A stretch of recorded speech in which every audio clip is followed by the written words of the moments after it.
"Dad," Sarah whispered the word, but it didn't sound like her own voice. Through the smudged window of the Shell station off Highway 19, she watched a thin man in a Navy uniform shirt restock a shelf of motor oil. His hands moved slowly, the way old men's hands move when they're trying not to drop things. Her father's hands. The hands that had once held a scalpel during his Army medic years, that had taught her how to tie a suture on a chicken thigh in their kitchen when she was 9. Those hands, behind a gas station counter, at 3:14 in the morning. Welcome to today's story. If you enjoy emotional dramas with shocking twists, hit that like button and subscribe so you don't miss what's coming next. And before we get into it, let me know in the comments where you're watching from tonight. I read every single one. Now, let's begin. 12 hours earlier, Sarah Whitaker had walked across a stage in Baltimore in a long black gown, her name read aloud as Dr. Sarah Whitaker, completion of surgical residency, Johns Hopkins. 6 years of 80-hour weeks. 3 years of medical school before that. A decade of her life spent learning how to cut into people and put them back together. And in all that time, only one face had carried her through the worst nights: her father, Robert, the man who had raised her alone after her mother died of pancreatic cancer when Sarah was 16. He hadn't come to the ceremony. He had called the night before, his voice warm and slightly tired, and told her he wasn't feeling up to the drive. "Bad knee acting up again, sweet pea," he had said.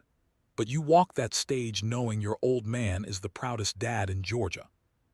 She had laughed and told him she would come home in 2 days to celebrate, just the two of them, the way they always did things. So she got in her car after the reception, still in her dress, and drove 11 hours through the night. She didn't tell him she was coming.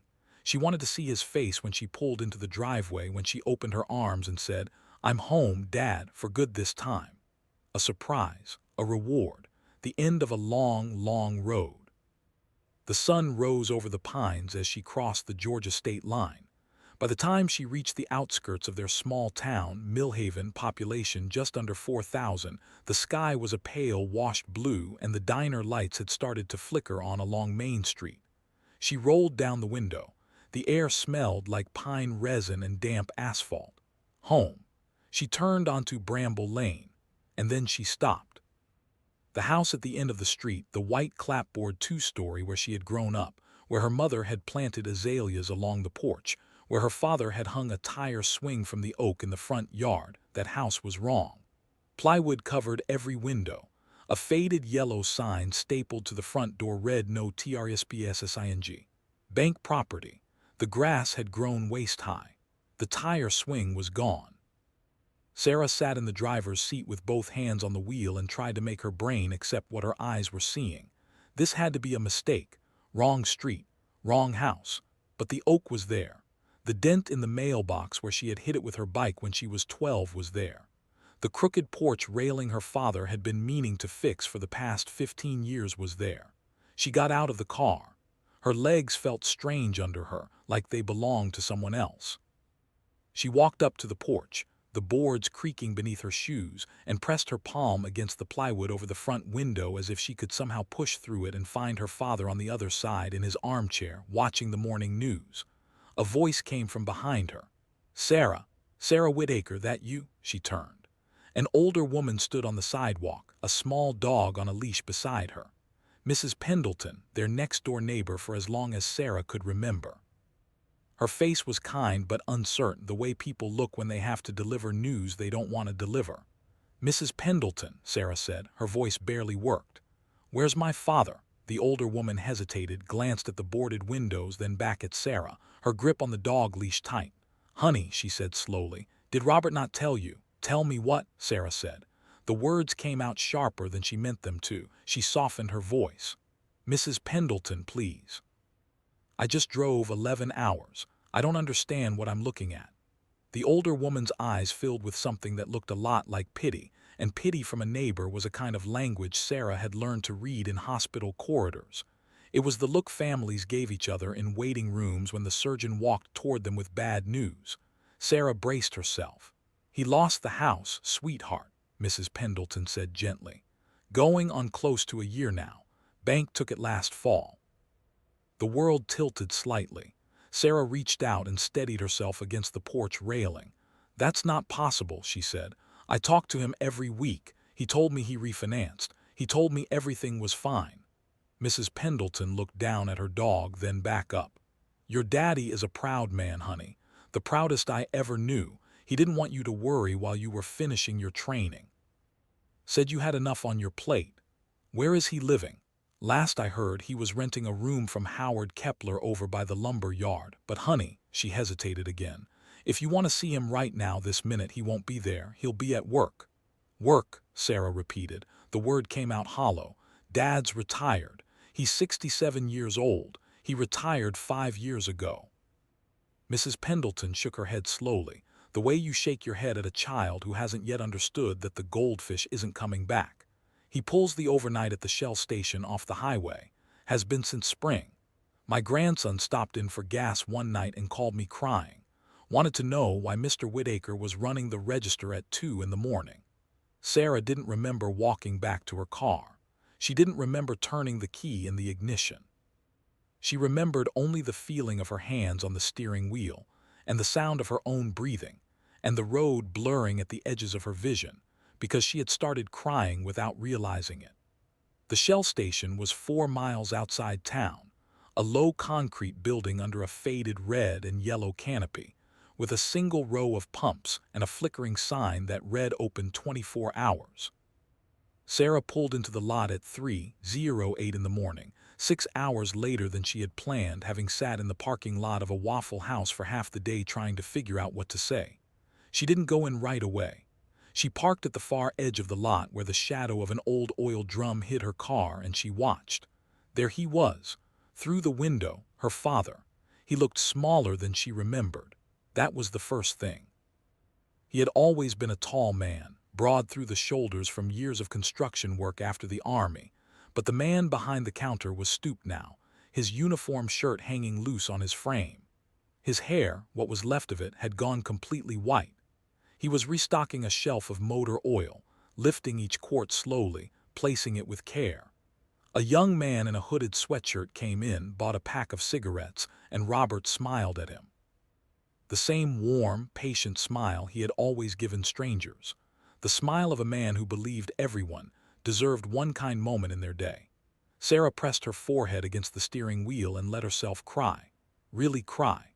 The kind of crying she hadn't done since her mother's funeral.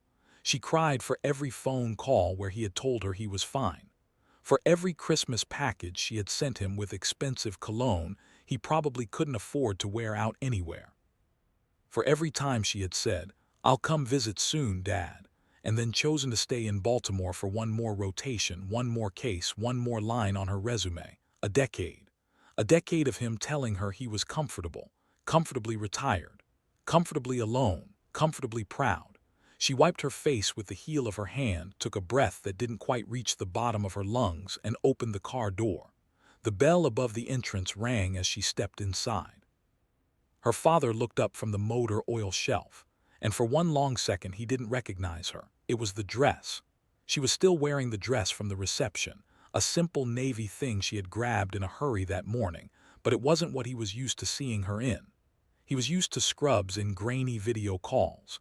He was used to a tired girl with her hair in a knot, calling from a hospital break room at 1 in the morning. He wasn't used to this.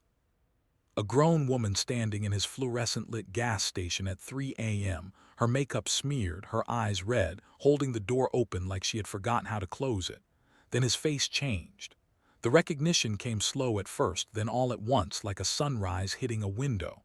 The quart of motor oil in his hand slipped.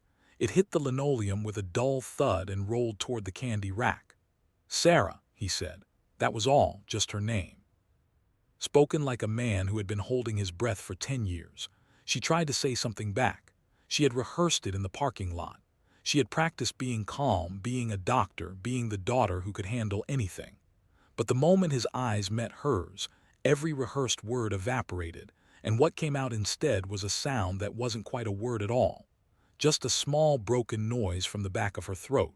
She crossed the store in 4 steps.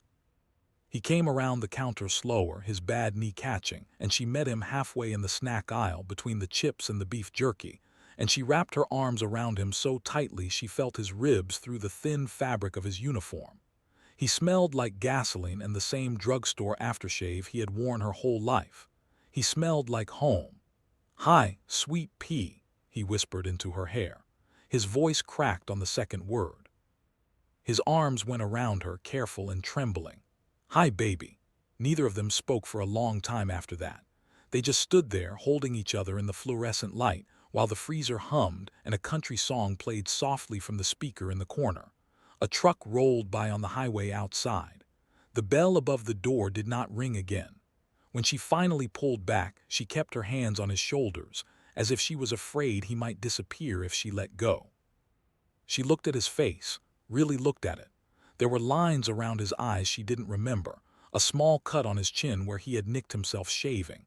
His uniform shirt had a name tag pinned to it that read Bob, even though he had hated being called Bob his entire life, had always corrected people firmly that his name was Robert. "Thank you very much." "Dad," she said. Her voice was steadier now, but only barely. "What is happening?" He looked away. His jaw worked the way it always did when he was trying to swallow something he didn't want to say. He bent down slowly to pick up the quart of motor oil he had dropped. He examined it for a long moment as if it were a piece of evidence in a trial. "You weren't supposed to see this," he said quietly. "Dad, you weren't supposed to come home until I had it fixed." He set the motor oil back on the shelf with the same patient care he had used a moment before. "I was going to have it fixed by Christmas. I had a plan, Sarah." "The house," she said. He nodded just once, a small, tight nod. "You lost the house." "I didn't lose it," he said, and there was something flat in his voice now, something tired in a way that went deeper than the night shift. "It was taken. There's a difference." "Taken by who?" He looked at her then, and what she saw in his eyes was not the patient, gentle father who had raised her. It was something else, something harder. The face of a man who had been carrying a weight alone for so long that he had forgotten other people could help him lift it. "Sit down, sweet pea," he said. He gestured to the small folding chair behind the counter, the one he had probably been sitting in for 8 hours a night for the past 6 months.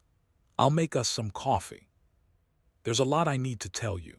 The coffee was bad. Sarah noticed that distantly, the way you notice small things when the rest of your world is being rearranged. It came from a glass pot that had been sitting on a burner for too long, and her father poured it into 2 paper cups with the Shell logo on the side, and the smell was burned and acidic and somehow exactly right for the moment. He handed her one. She wrapped both hands around it like it was a small animal she had to keep warm. He didn't sit. He leaned against the counter, his hands flat on the formica, and looked out through the window at the empty pumps. "Your mother's hospice," he began. Sarah went still. They didn't talk about her mother often. They never had. Grief in the Whitaker family was a thing you put in a drawer and only opened on holidays. "You remember the place up in Macon," he said. "Brookhaven House. They were good to her, they were good to all of us, at the end." "I remember," Sarah said softly. "There was a billing dispute after she passed. You were 16, you were a mess. I didn't tell you about it because there was nothing for you to do about it and you were already drowning." He paused. His eyes were still on the window. "It was a small thing at first. $46,000 they said we owed that I was sure we didn't. The insurance had pre-approved everything. I had the paperwork, I fought it for a year and a half, then it stopped being a small thing." He took a slow breath. "Compound interest is a beautiful thing when it's on your side and a monster when it's not. By the time you were starting medical school, that 46 had turned into 70. By the time you finished, it was over 120, plus legal fees, plus collection agency fees, plus a lien they put on the house I didn't even know was legal until a lawyer in Atlanta told me it was." "Dad," Sarah said. "Dad, why didn't you?" "Because you were going to be a surgeon." He turned to look at her finally, and his eyes were wet but his voice was firm. "Because you got into Johns Hopkins, Sarah. Johns Hopkins. The girl from Millhaven, Georgia, whose mama died when she was 16, got into the best surgical program in the country. And I was not in this lifetime going to be the reason you didn't finish." She set the coffee down on the counter. Her hands were shaking too hard to hold it. "My loans," she said. "You told me last year you were helping with my loans." "I was. With what money? He didn't answer. Dad, with what money?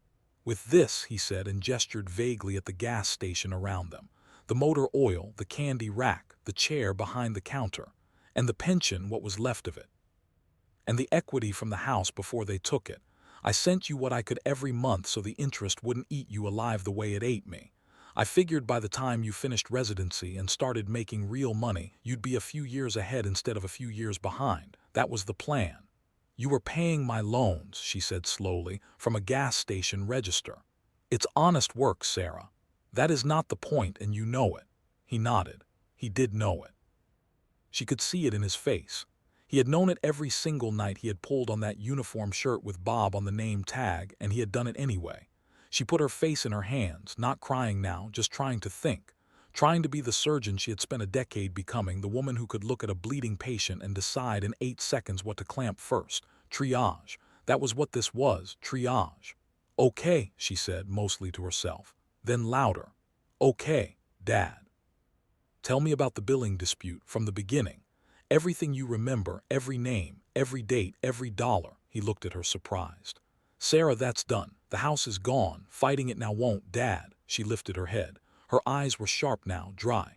I am not asking. I am triaging. Start at the beginning. He sat down then, finally, on a stool behind the counter that he had clearly been avoiding because his knee hurt too much to climb back off it gracefully. But he sat, and he talked. He talked for an hour and a half. The bell above the door rang twice during that time, 2 truckers buying coffee and cigarettes, and each time he stood up, made the sale, smiled the warm, patient Robert Whittaker smile, and then sat back down and picked up the story exactly where he had left it. Sarah took notes on the back of a receipt she found in her purse. She used a pen with a chewed cap that said Shell on the side. She wrote in the small, precise handwriting she had developed in medical school for charting in cramped margins. The dispute had started in 2014, 2 months after her mother died.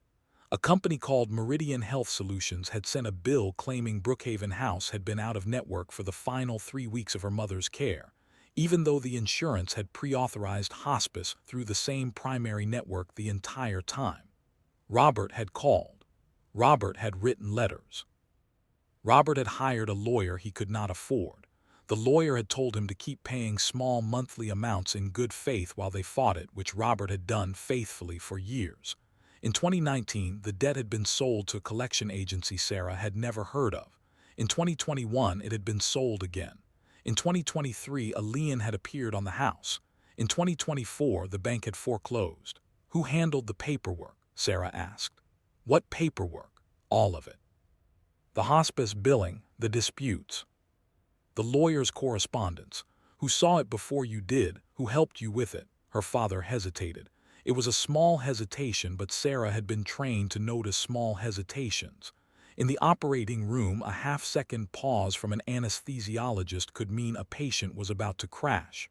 Your Uncle Tony helped some, he said. Sarah set the pen down. Her father's brother, Anthony Whittaker. Tony to family, Anthony to the lawyers and accountants he liked to impress at country club dinners. The younger brother who had spent his career as a financial advisor in Atlanta. The uncle who had sent her a card with $200 in it every birthday until she turned 18, and then nothing. The uncle who had stood beside her father at her mother's funeral with one hand on Robert's shoulder, looking grave and dignified, and who had said to Sarah afterward, "Anything you ever need, sweetheart, you call me first." Tony helped, Sarah repeated slowly. He's the only one in the family who understands money, Sarah. I'm a contractor, was. I built houses, I didn't read contracts. He looked over the paperwork. He talked to the lawyer for me a few times. After your mother's estate settled, he set up a small trust for some of what was left, said it would protect what was there from the medical creditors. I sign things he sends me. I sign whatever he tells me to sign. How often does he send you things to sign? Few times a year, quarterly statements, trust paperwork, tax stuff. Dad, Sarah's voice was very level. When was the last time you actually read one of those documents before you signed it? The silence that followed had weight to it. He looked down at his hands. The hands of a man who had spent 40 years building things with them, who trusted a hammer because a hammer did not lie, who had never in his life understood why a piece of paper would. "He's my brother, Sweet Pea," he said quietly. It wasn't an answer, but it was the answer. Sarah picked the pen back up. Her hand was steady now, surgeon steady. "Dad," she said, "I want you to listen to me very carefully. I'm not accusing anyone yet. I am gathering information, but I need you to do something for me before the sun comes up. I need you to call Howard Kepler and tell him you're not coming back to that room tonight. I need you to pack whatever's there into your truck, and I need you to come stay with me at a hotel until I figure out what's actually going on." "Sarah, Dad, please." He looked at her for a long time. The fluorescent light hummed above them. Then he nodded. The hotel was a Hampton Inn off the interstate, the kind of place with a continental breakfast that ended at 9 and a pool that was always closed for maintenance. Sarah booked 2 rooms on her credit card and ignored the small, involuntary flinch she felt when her father started to protest about the cost. She put a hand on his arm. "Dad, I make a surgeon's salary now. Let me, please, let me." He didn't fight her on it. That, more than anything else that night, told her how tired he was. She got him settled in his room with a bag of his things from Howard Kepler's spare bedroom, a paper bag's worth of clothes and a single framed photograph of her mother on their wedding day. And she made sure he had water and the remote control and the number for the front desk written on the notepad by the phone. She kissed him on the forehead the way he had kissed her when she was small. He fell asleep with his work boots still on. Sarah did not sleep.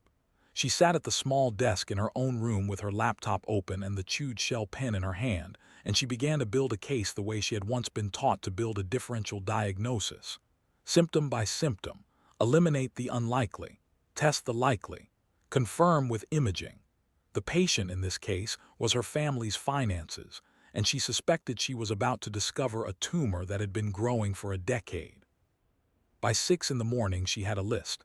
Names of every entity her father had mentioned: Meridian Health Solutions, Brookhaven House, 3 different collection agencies, the bank that had foreclosed, the lawyer in Atlanta who had supposedly been representing him, and at the bottom of the list, underlined twice, the name of the trust her uncle had set up, the Whitaker Family Heritage Trust.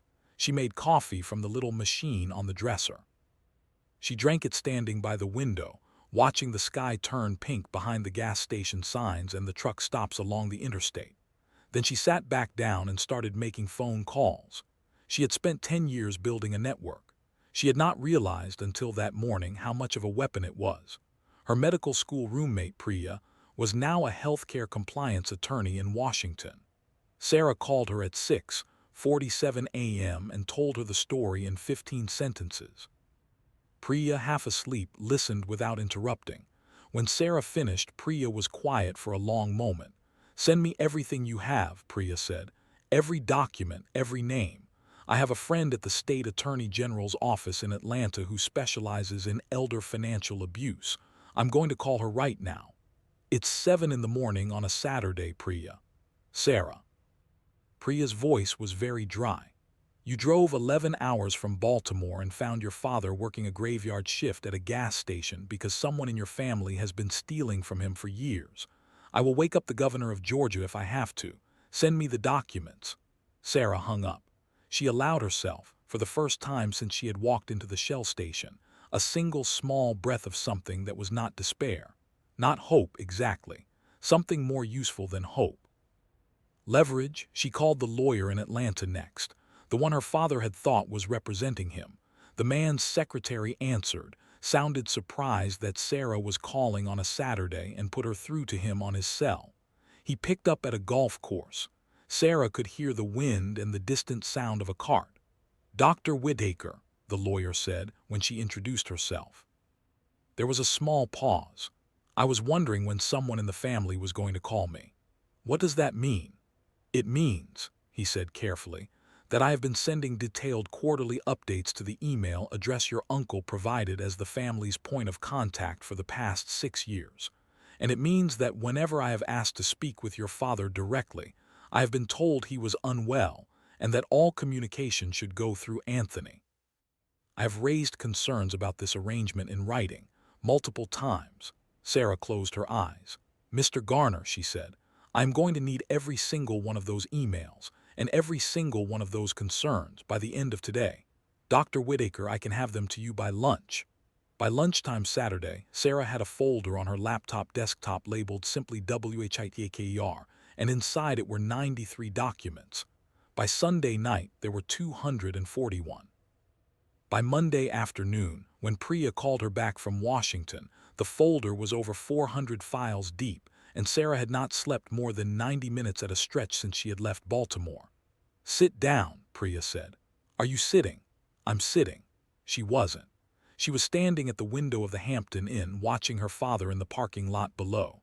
He was washing her car, slowly and with great care, the way he used to wash her mother's car every Sunday morning.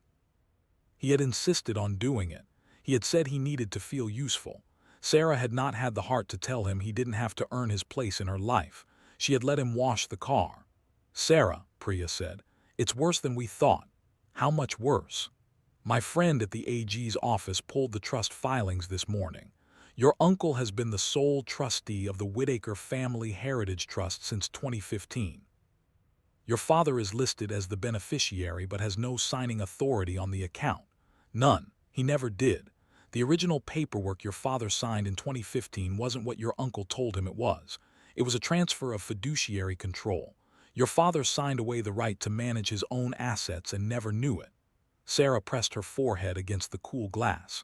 "Keep going," she said. "The trust started with $840,000. That was the proceeds from your mother's estate plus a life insurance policy plus the equity in the house at the time. Over the past 10 years, Anthony has drawn over $600,000 out of that trust in what he labeled trustee fees, administrative expenses, and discretionary disbursements for the benefit of the beneficiary." "Disbursements," Sarah said flatly.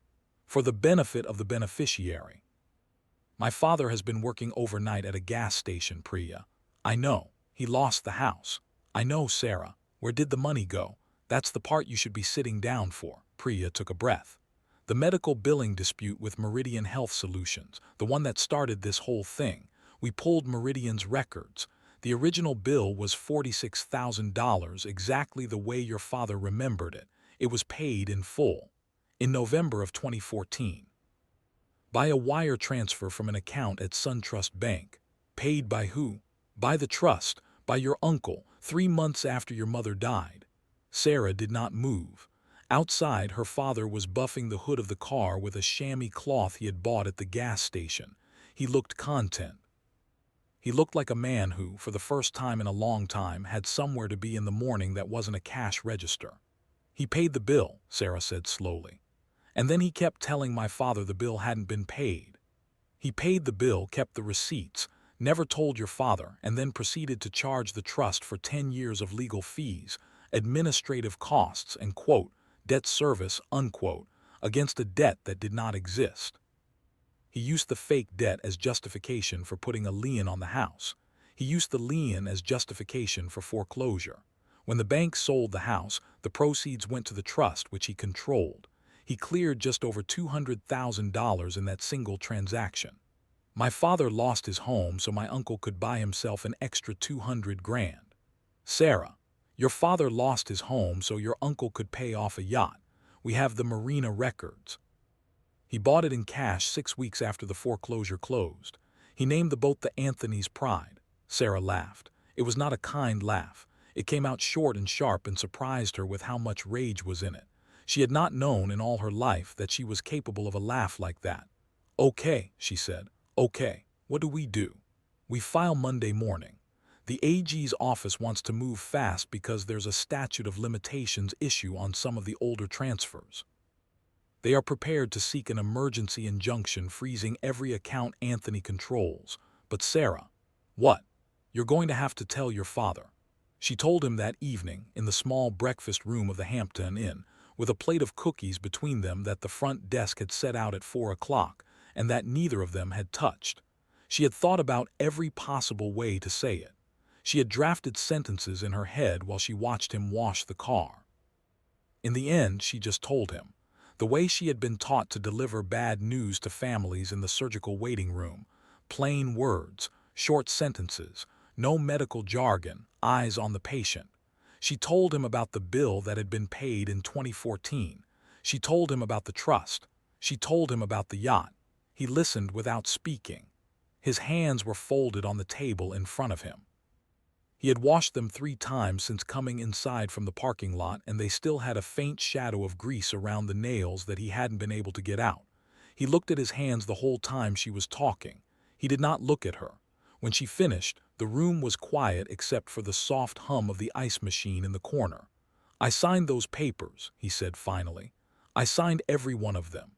Dad. He told you they were trust statements. I should have read them. You trusted your brother. I should have read them, Sarah." There was no anger in his voice. That was the part she could not bear. There was only a quiet, exhausted shame. The shame of a man who had spent 40 years building houses with his hands and who had been taught, somewhere along the way, that any problem he could not understand with his hands was probably his own fault for not being smart enough. She reached across the table and put her hands over his. "Dad," she said, "listen to me. You are not stupid. You are not careless. You are a person who loved his brother. That is not a character flaw. That is the best thing about you." He didn't answer, but his thumb moved very slightly against the side of her hand. She took it as permission to keep going. "On Monday morning," she said, "the Georgia Attorney General's office is going to file emergency motions to freeze every account Tony controls. By the end of the week, federal prosecutors will probably be involved because some of the wire transfers cross state lines. By the end of the month, every dollar he stole from you will be accounted for, and a judge will decide what gets returned. Priya thinks we will recover most of it. She thinks there will also be a substantial settlement on top of that because the bank's foreclosure was based on a fraudulent lien, and they are going to want to settle that very quickly to avoid a lawsuit." He nodded slowly. He still wasn't looking at her. "Dad," she said, "look at me." He lifted his head. His eyes were red, but he was not crying. "You are not going back to that gas station," she said. "Not Tuesday, not ever. Do you understand me? Sarah, I have a shift Tuesday night. They're short-staffed. I can't just, Dad, I am buying you out of that shift. I will pay them whatever they need. You are done. You are retired, the way you were supposed to be 5 years ago."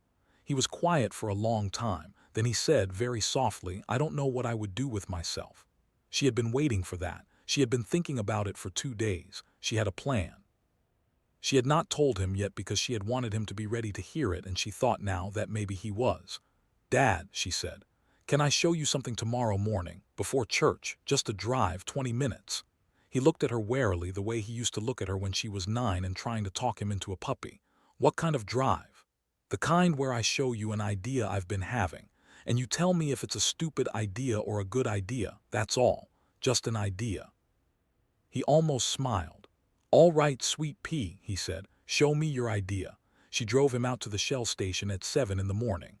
The sun was just clearing the pines and the canopy lights were still on, and the night clerk who had taken her father's shift was inside refilling the coffee. Robert stiffened in the passenger seat when he saw where they were going. "Sarah," he said, "I told you we're not going inside. Look behind the station." She pulled around the side of the building, past the dumpster and the air pump, into the rear lot. There, set back from the highway behind a stand of crepe myrtles, was an old service garage. 2 bays. A faded sign over the door that still read Tucker's Auto Repair, even though Mr. Tucker had been dead since 2017, and his children had been trying to sell the building ever since. A faded for sale sign leaned against the front door. Sarah cut the engine. "This building," she said, "has been empty for 8 years. The lot is 3/4 of an acre. It has plumbing, electrical, a working HVAC system that needs servicing but works, and 2 large garage bays that could be converted to exam rooms. There is a small office in the back that could be a front desk and waiting area. The asking price is $190,000. The Tucker family will take $150. I've already called them." He looked at her. He looked at the building.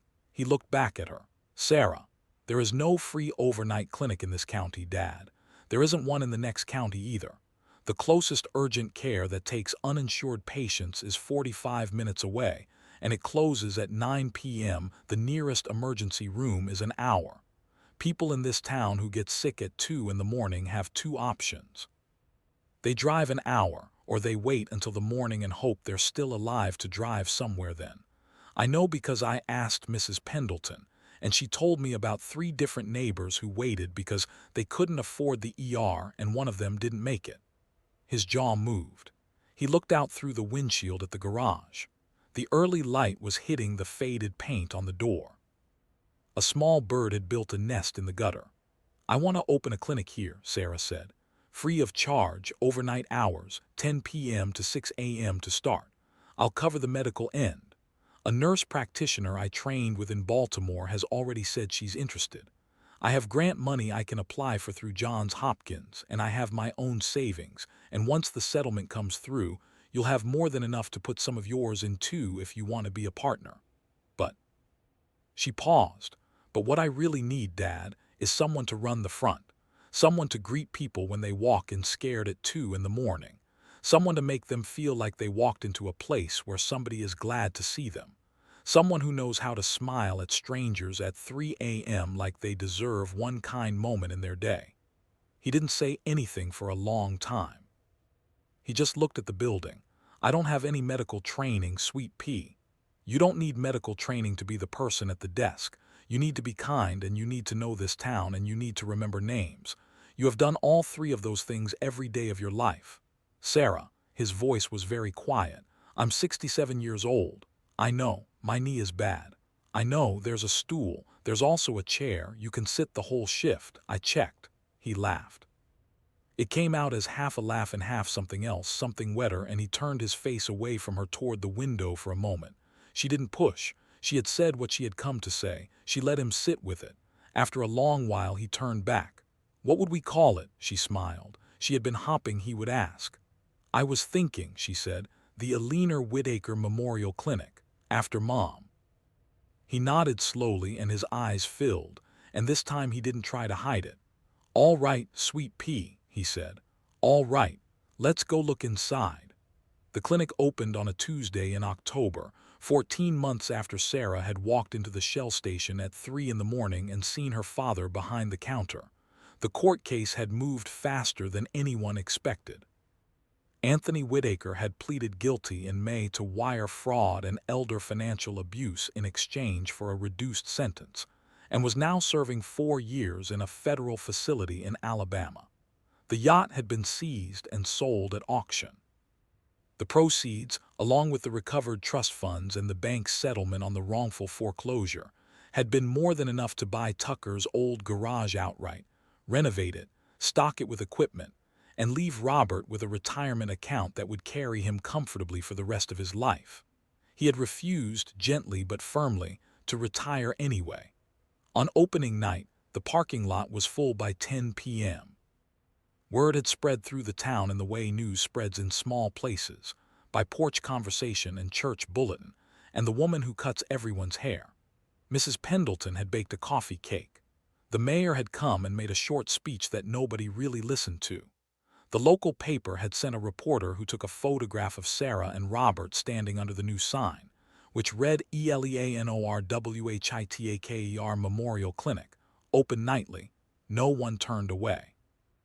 Robert wore a button-down shirt with a name tag that read Robert, because Sarah had ordered the name tag herself and had made sure they spelled it right. The first patient came in at 11:40. A young mother with a feverish toddler who had been waiting until the clinic opened because she couldn't afford the ER copay. The second came in at 12:15, an older man with chest pain that turned out, after Sarah ran an EKG, to be a bad case of acid reflux and a worse case of loneliness. The third came in at 1 in the morning, a teenage boy with a cut on his hand from a kitchen accident. Sarah stitched him up while Robert sat with the boy's mother in the waiting area and talked to her about her tomato garden until her hand stopped shaking. By 4 in the morning, they had seen 11 patients. At 5:30, the nurse practitioner who had moved down from Baltimore took over the exam rooms for the last shift of the night, and Sarah walked out to the front desk, where her father was finishing a chart note in his careful, blocky handwriting. He looked up at her and smiled the same patient, warm smile he had smiled at the trucker buying cigarettes at the Shell station, the smile he had smiled at her on the day she graduated from kindergarten, the smile he had been smiling at strangers his whole life. "Coffee," he said. "Coffee," she agreed. They walked outside together. The sun was not yet up, but the sky to the east had gone the soft pale blue she remembered from the morning she had first driven into town. The air smelled like pine and damp asphalt, and very faintly like gasoline from the Shell station next door. There was a bench by the front door of the clinic. They sat on it.